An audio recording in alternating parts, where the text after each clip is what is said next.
Berita yang ini Bu, tim sesnya Prabowo Bu. Punten Bu. Nggih. Iya Bu.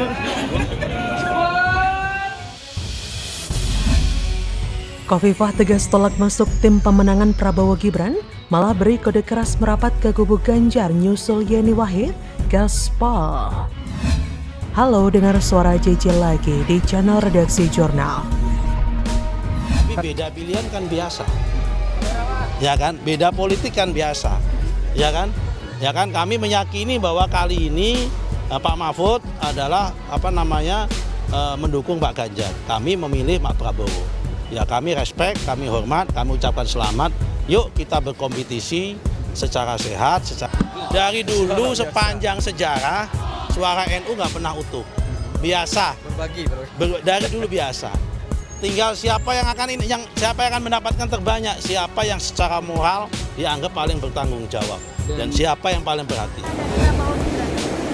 Setahu saya besok Pak Rosan yang akan mengumumkan ya, besok siang ya. Udah sama Pak Rosan ya. Oke, yuk. Besok mana ya? Mengumumkan. Aku tak ngeceki pohon. Belum berani. Besok aja biar beliau istirahat dulu ya. Oke, biar beliau istirahat dulu, oke? Jadi juru kampanye Pak Ganjar. Tentu kalau beliau berkenan saya sangat senang sekali. Dan saya akan meminta bukti. Gubernur Jawa Timur Khofifah Indar Parawansa enggan berkomentar soal namanya yang disebut bakal masuk di jajaran tim kampanye Prabowo Subianto, Gibran Raka Buming Raka. Sinyal bergabungnya Khofifah ke kubu Prabowo Gibran semakin kuat setelah Ketua TKN Rosan Roslani dan Menteri Investasi Bahlil Lahadalia menemuinya secara tertutup selama 1 jam lebih di Gedung Negara Gerahadi Surabaya, Rabu 1 November malam. Khofifah juga enggan menjawab apakah Bahlil atau Rosan sempat menawarinya atau membahas kemungkinan masuknya ia di tim kampanye Prabowo Gibran saat pertemuan tertutup itu. Usai pertemuan, Khofifah menampik pertemuannya dengan Rosan dan Bahlil membahas soal kemungkinan masuk ke tim kampanye Prabowo Gibran.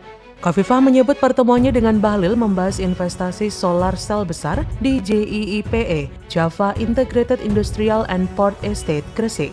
Sedangkan Rosan, Khofifah mengatakan mantan Wakil Menteri Badan Usaha Milik Negara itu hanya kebetulan saja sedang bersama Bahlil. Sementara itu, Bacawa Pres dari Koalisi Indonesia Maju, Gibran Raka Buming Raka mengatakan tim kampanye nasional Prabowo Gibran akan diumumkan Kamis 2 November siang. Respon yang diungkapkan oleh Khofifah terlihat memberikan penolakan. Bantahan Khofifah menjadi tim kampanye nasional Prabowo Gibran semakin menegaskan jika Khofifah tidak ingin menjadi tim kampanye nasional Prabowo Gibran. Khofifah sepertinya memberikan kode keras bahwa ia akan merapat ke kubu Ganjar Mahfud. Hal ini terlihat setelah kubu pasangan Baca Pres dan Bacawa Pres Ganjar Mahfud mengklaim dapat sinyal kuat jika Khofifah Indar Parawansa dan mantan Gubernur Jabar Ridwan Kamil akan menjadi anggota tim ses atau tim pemenangan. PDIP sendiri juga membuka pintu kepada mereka yang ingin membantu pemenangan Ganjar Mahfud. Namun PDIP menyerahkan keputusan kepada Ridwan Kamil dan Khofifah. Perlu diketahui, Khofifah memiliki 3 aspek potensial, sehingga namanya selalu menjadi rebutan untuk menjadi tim kampanye nasional. Pertama, Khofifah ini mewakili perempuan. Jarang ada tokoh perempuan yang sesukses Khofifah di negeri ini. Jadi, dari kaum perempuan beliau menjadi pilihan prioritas. Kaum wanita dewasa jumlahnya sangat banyak di Indonesia, menjadi potensial untuk raihan suara. Kedua, Khofifah merupakan gubernur Jatim yang dinilai sebagai salah satu wilayah utama pada peta perpolitikan tanah air. Selama memimpin Jatim, Khofifah memiliki nilai kepuasan di atas rata-rata. Tingkat kepuasan publik kepada kinerja Khofifah di atas 70%, angka yang besar tentunya. Kemudian, Khofifah merupakan kepala daerah yang banyak mendapat penghargaan di berbagai sektor. Khofifah juga memegang jabatan sebagai Ketua Umum PP Muslimat Nahdlatul Ulama, sehingga memunculkan kewajaran dilirik untuk Pilpres 2024. Simpatisan Muslimat NU jumlahnya sangat banyak dan menyebar di seluruh daerah. Ketiga, Khofifah memiliki banyak pengalaman dalam bidang birokrasi, sebab ia pernah menduduki jabatan sebagai Mensos dan DPR, sebelum akhirnya terpilih sebagai Gubernur Jatim bersama dengan Wagub Emil Elistianto Dardak. Khofifah merupakan orangnya Jokowi, sedangkan Jokowi adalah PDIP dan sangat nasionalis. Dan saat ini hanya pasangan Ganjar Mahfud yang terbukti memiliki rasa nasionalitas yang sangat tinggi. Walaupun tidak ikut Pilpres, Khofifah bisa jadi bagian dari Pilpres nanti. Jika nanti Khofifah menjadi tim ses atau jubir capres, Khofifah akan mendekat kepada partai yang memberikan garansi akan mendukung dirinya untuk maju di Pilgub Jatim 2024. Dan itu adalah PDIP yang juga mengusung Ganjar. Bagaimana menurut Anda? Sangat sulit untuk menerangkan keunggulan Gibran jika dibandingkan dengan Erick Thohir. Saya nggak akan sanggup membuatkan suatu narasi yang mencerminkan keunggulan Gibran timbang seorang Erick Thohir, karena nggak akan masuk akal. Geger, pasca di prank Prabowo dan Gibran, Erick Thohir temui Sandiaga Uno, gas merapat ke kubu Ganjar Mahfud nih, mantap menang. Halo, selamat datang di channel Redaksi Jurnal bersama JJ. Mas Gibran harus bisa membuktikan diri dulu. Tunggu Bapak tidak menjabat. Apakah masih semoncer sekarang? Bukankah Pak Prabowo ngajak Mas Gibran karena putra presiden, bukan karena kepala daerah yang prestasinya moncer? Apa ya mungkin diajak bertarung di Pilpres seandainya Mas Gibran dari kalangan orang biasa? Mas Gibran itu baru loh jadi wali kota. Kita melihat keberhasilan Mas Wali, soalnya di blow up gede-gedean sama media. Ini semua bukan berarti merendahkan atau tidak percaya dengan jenengan. Hanya butuh waktu agar stigma politik dinasti itu tidak terbukti. Ya kami kan bergerak cepat. Meskipun keputusan baru diambil pada hari Selasa dan sehari sebelumnya pada hari Senin, tetapi kami langsung bergerak cepat karena semuanya sudah dipersiapkan dengan matang, termasuk nanti untuk pengambilan nomor urut, kemudian ada kampanye damai, kami sudah persiapkan sejak awal.